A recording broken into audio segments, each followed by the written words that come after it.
Que peut-il se passer dans la forêt abandonnée de Tchernobyl?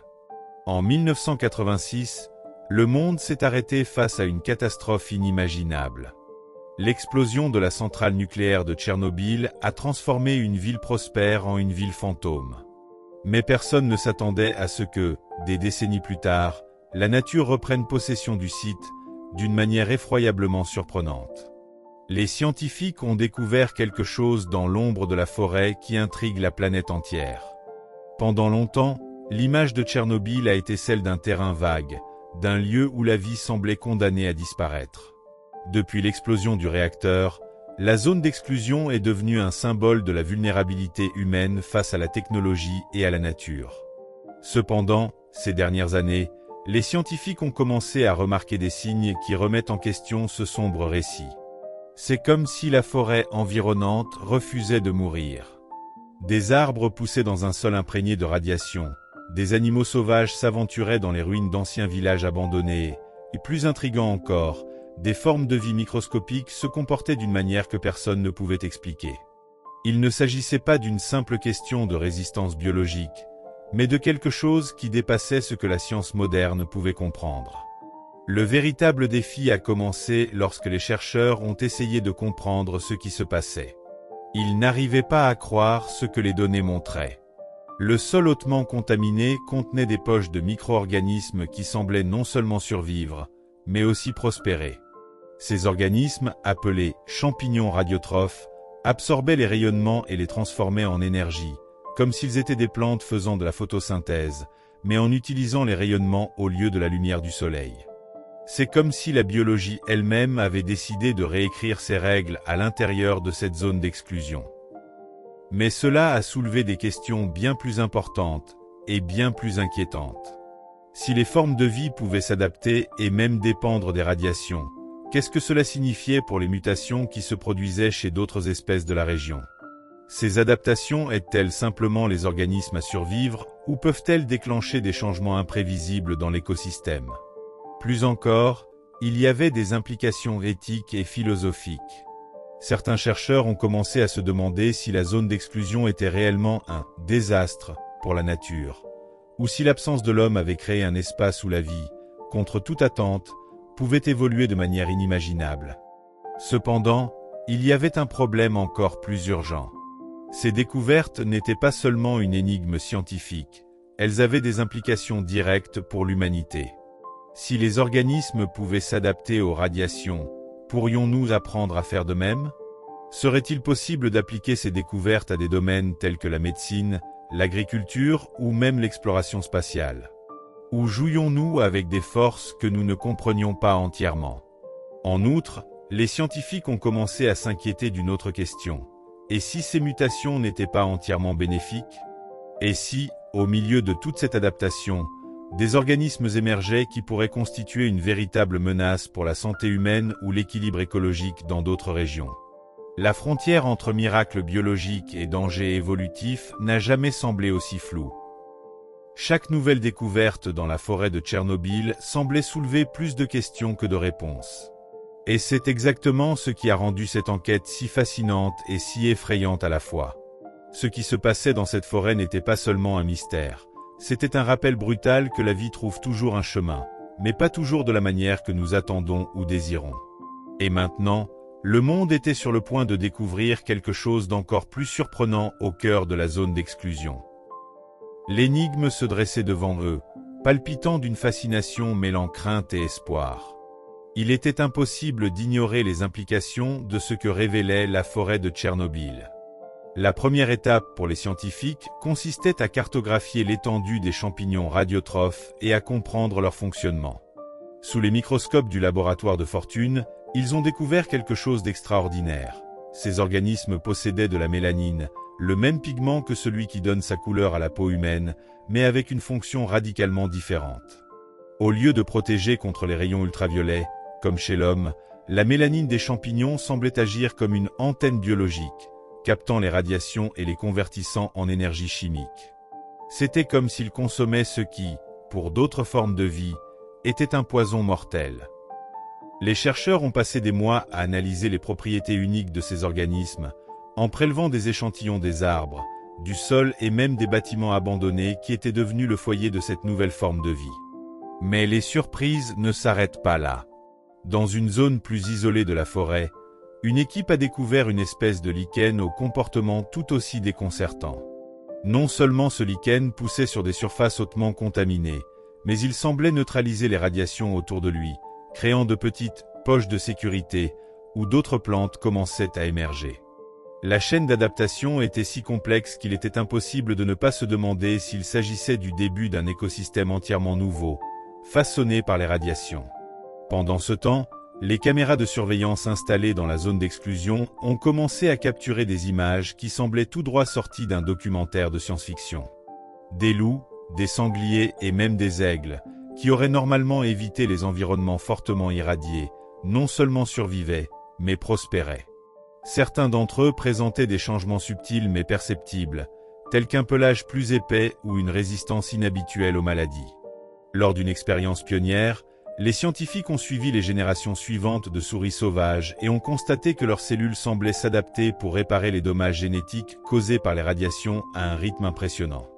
C'était comme si l'évolution elle-même s'accélérait dans ce domaine, défiant toutes les prédictions.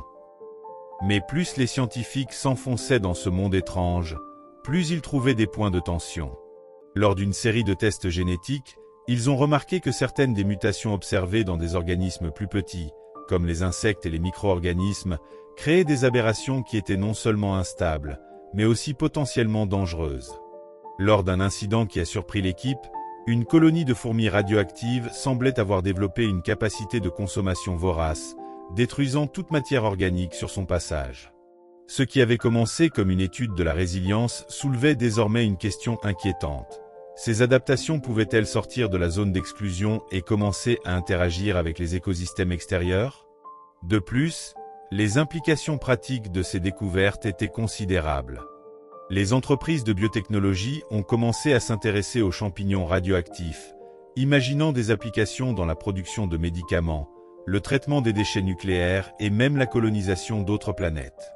Si des organismes simples peuvent prospérer dans des conditions extrêmes, pourquoi pas l'homme dans de futures missions spatiales? Cependant, l'exploitation commerciale a entraîné des dilemmes éthiques qui ont divisé la communauté scientifique. Sommes-nous prêts à nous frotter à des forces aussi complexes et inconnues? Ou bien le désir de progrès pourrait-il nous conduire à répéter les erreurs du passé, entraînant des conséquences encore plus désastreuses que celles de Tchernobyl lui-même? Au milieu de toutes ces explorations, un sentiment grandissant s'est emparé de l'équipe. Peu importe ce qu'ils ont découvert, la forêt recèle encore des secrets plus profonds. Ils n'avaient fait qu'effleurer la surface de ce qui semblait être une révolution silencieuse de la vie sur Terre. Cependant, alors qu'ils démêlent couche après couche ce mystère, quelque chose commence à émerger de l'ombre, une vérité encore plus surprenante et dérangeante qui les laissera sans voix. Et c'est alors que cela s'est produit. Au cœur de la forêt, par une nuit particulièrement sombre, alors que l'équipe scientifique achevait une journée de collecte de données, un son étrange a résonné dans la zone d'exclusion. Il s'agissait d'un bruit grave et pulsé, presque comme un battement de cœur, mais provenant du sous-sol. Les instruments de mesure, qui jusqu'alors n'enregistraient que les radiations, ont commencé à montrer des oscillations inhabituelles, comme si quelque chose de profond modifiait l'équilibre naturel de la zone. Intrigués, les scientifiques ont décidé d'enquêter immédiatement, en suivant les relevés jusqu'à une ancienne installation souterraine qui, jusqu'à ce moment, était considérée comme inaccessible en raison des niveaux élevés de contamination. En pénétrant dans l'installation, l'air lourd et métallique semblait vibrer d'une énergie qu'aucun d'entre eux ne pouvait expliquer. Sous des couches de poussière et de débris, ils ont trouvé une entrée scellée, apparemment intacte depuis la catastrophe de 1986. Après des heures de travail acharné, ils parviennent enfin à ouvrir la porte rouillée, révélant une salle qui semble tout droit sortie d'un cauchemar. Au centre de l'espace, un étrange amas de racines et de champignons rayonnants pulsait d'une faible lumière verdâtre. Il semblait presque vivant, comme s'il respirait. L'environnement était si hostile que même avec des vêtements de protection de pointe, l'équipe a ressenti les effets immédiats des radiations. Mais ce qui les a vraiment choqués, ce ne sont pas les radiations, c'est ce qu'elles contenaient. Au milieu de la formation biologique se trouvait une substance liquide dense et noire qui semblait se déplacer d'elle-même, comme si elle avait une conscience. Des échantillons soigneusement prélevés ont révélé que le liquide était composé d'éléments inconnus dans le tableau périodique et qu'il avait des propriétés inimaginables. Non seulement il absorbait les radiations plus efficacement que tout autre matériau jamais découvert, mais il semblait également générer suffisamment d'énergie pour alimenter des systèmes électriques entiers. Lors d'une série de tests initiaux, les scientifiques ont connecté un petit équipement au liquide et incroyablement, il a fonctionné comme une batterie biologique au potentiel illimité. Mais ce qui était censé être une découverte révolutionnaire est rapidement devenu un sujet de terreur. Lorsque les scientifiques ont exposé des échantillons du liquide à l'air libre, ils se sont aperçus qu'il réagissait de manière imprévisible, se dilatant et interagissant avec les éléments environnants. En quelques minutes, la substance a commencé à corroder le matériau dans lequel elle était stockée, et plus inquiétant encore, elle a semblé réagir de manière agressive au contact de composés organiques. C'était comme si le liquide avait une intelligence propre, se protégeant et essayant de s'étendre, presque comme un parasite à la recherche d'un nouvel hôte. L'équipe s'est rendue compte, trop tard, que la libération d'un produit aussi instable pouvait avoir des conséquences dévastatrices. Au milieu de la panique, une discussion animée a divisé les scientifiques. Devait-il continuer à étudier le matériau sur place ou le détruire immédiatement avant qu'il ne soit trop tard? Le dilemme moral s'empare du groupe. Certains affirment que la substance pourrait révolutionner le monde. Elle a le potentiel de résoudre les crises énergétiques mondiales, de réduire les déchets nucléaires et d'ouvrir la voie à des technologies inimaginables. Mais d'autres ne pouvaient ignorer les risques. Si quelque chose tournait mal, ce ne serait pas seulement Tchernobyl qui en subirait les conséquences, le monde entier pourrait être en danger. Alors que le débat s'intensifiait, une alarme d'urgence s'est déclenchée. Le liquide, apparemment sensible aux émotions humaines, avait recommencé à se dilater, absorbant les radiations de l'environnement à une vitesse alarmante. N'ayant pas d'autre choix, l'équipe a été contrainte d'improviser un confinement de dernière minute, en utilisant tous les outils disponibles pour isoler la substance avant qu'elle ne s'échappe du laboratoire. Ce furent des heures de tension, de sueur et de désespoir, tandis que la lumière pulsée de l'amas biologique semblait se moquer de leurs efforts. Et puis, à la dernière seconde, ils ont réussi à bloquer l'expansion, mais à un prix élevé.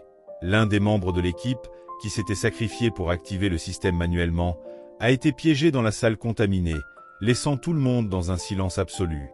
Lorsqu'ils ont finalement quitté l'installation, épuisés et émotionnellement détruits, il est apparu clairement que cette découverte n'était pas seulement un jalon dans l'histoire scientifique, mais aussi un avertissement.